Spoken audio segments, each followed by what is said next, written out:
Hi, today I want to talk to you about not hiring a grant writer. So, I was in a webinar and some time ago, and the webinar was explaining the grant writing program to the potential applicants. And the host of the webinar stated that you do not have to hire a grant writer to write the grant for you, that you could do it yourself as potential applicants. And I thought about that and I totally agree. You do not need to hire a grant writer. I have a grant writing company, and even though I sell grant writing services, of course, you don't have to purchase those services. You don't have to purchase most services that you do purchase. So I want to talk a little bit about grant writing services and if it's mandatory or it's optional. So, if you think about it, there are a lot of things that you purchase that you don't have to. I know in my personal life, I had my business for years and years and years. I was writing grants. In my earlier years, I even had a full-time job while I was writing grants at nights and weekends. And I even had two homes. I had two houses that I had purchased as investment properties. And I was still doing my own taxes. I would file my taxes every year, even though I had two houses. I had a full-time job and I had a part-time business, which is this business today. I was filing my own taxes. Why? Because I thought I could do it. So I was filing my own taxes. You know, there are a lot of things that we do that we can easily offload on someone else, someone more experienced, more qualified, more talented for it, more gifted for it. But because we think that we have the ability to do it, not considering all the other costs, we do it. So I was there filing my own taxes.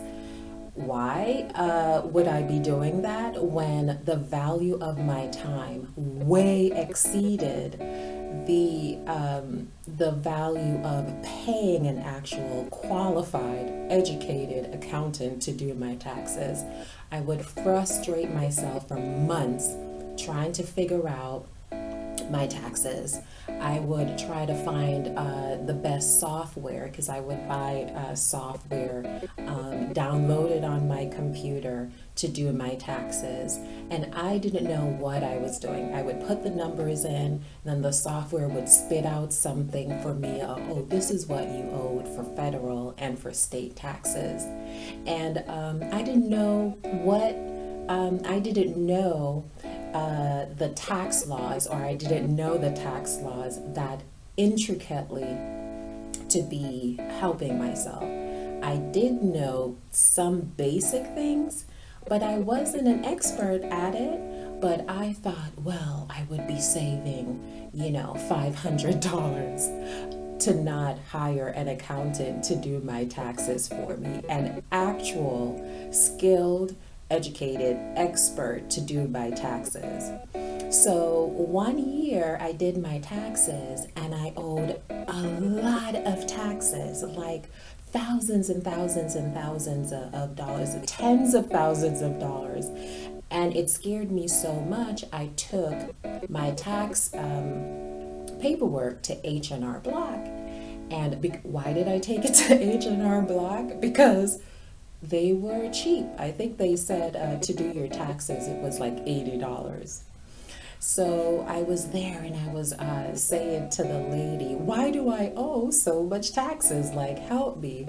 And she basically said to me, someone in your position needs an accountant. She's like, someone in your position, you basically, she was very diplomatic about it. She was friendly. In no way did she insult me or belittle me or make me feel less than. But I'm a smart person, so I understood what she was saying. And she was basically saying, someone in your position needs to pay to sort out all of these things. You have a full-time job, you have a part-time business, you have two houses. I mean, you have a situation here that you need to pay to get this done. You need an expert, and I am not even the one, right? You need to pay for this. So I could actually sit there and do my taxes, but I need an expert. I mean, you could sit there and cut your grass every Sunday, or you could have fun with your family.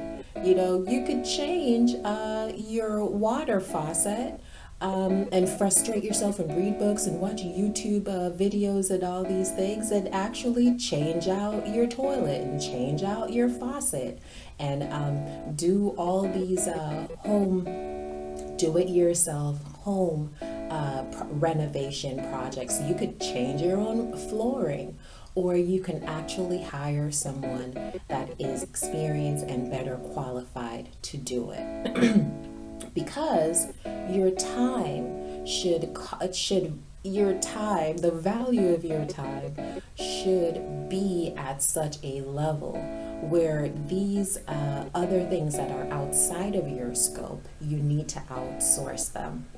So as a chairwoman or a chairman leading an organization, if you're thinking that you're going to write grants, well, you have to consider that you're going to fix the roof, and you're going to change out the toilets, and you're going to do the landscaping, and you're going to do all the jobs. You're going to be the accountant, and you're going to be the receptionist, and you're going to be the CEO, and you're going to be the executive director. Because the value of your time is what you were hired for. If you're not a grant writer, it is not the best use of your time to write grants, because you were hired for a purpose. If you're the chief financial officer, the best use of your time is not to write grants. It's to chief financial officering. I'm a grant writer. I have the lamest jokes.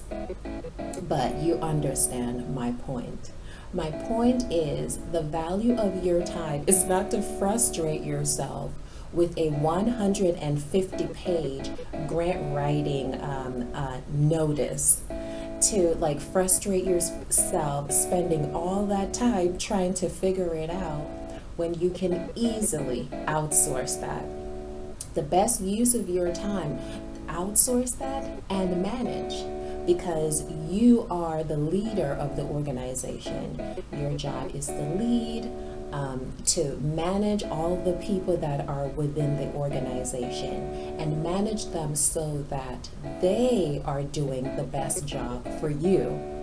Not to get it confused where you are to do the job, even though you may have the ability to do the job, because you're sacrificing yourself, you're sacrificing your time, you're sacrificing your energy, and you're not your best, highest self when you are doing one, lesser jobs, and two, jobs that are not yours to do.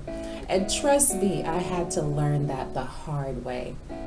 There were so many things in my own personal life that I would do when my highest and best self is better suited for other things, where I am the most profitable, where I am actually acting in my strength, because I'm better skilled for some things than for other things. But because I could do those other things, I would do them, not realizing that I am not serving myself well when I even spend time on those things. I need to spend most of my time in my area of strength. And it took me years and years and years to figure that one out. And I even struggle with it sometimes because I feel like, well, I can just easily do that without outsourcing it. But it comes at a huge, huge price, because the value of my time and the value of your time as a chairman or a chairwoman leading an organization with a staff, with contractors, with people to manage, for you to think I'm going to sit there and write this grant, it is really not the best use of your time. Those things you must outsource. You must outsource that like you do landscaping and roofing and all the other contractors that you have. So I just wanted to make this video to say, do you need a grant writer? Absolutely not. You definitely do not need a grant writer. You don't need a grant writer just like you don't need a landscaper. You could actually cut the grass yourself. You can actually file your taxes yourself. You can actually fix, paint your own cabinets, do your own painting. You could patch a wall. You could do all those things, but that is not the best use of your time. So make sure that you're valuing yourself, valuing your time. Outsource for the assistance and the help that you need for people who are better suited for that, because that's their area of expertise, so that you can have a better quality of life and spend your time doing things that are at your most highest and best value for your time. So, do you need a grant writer? No, you don't.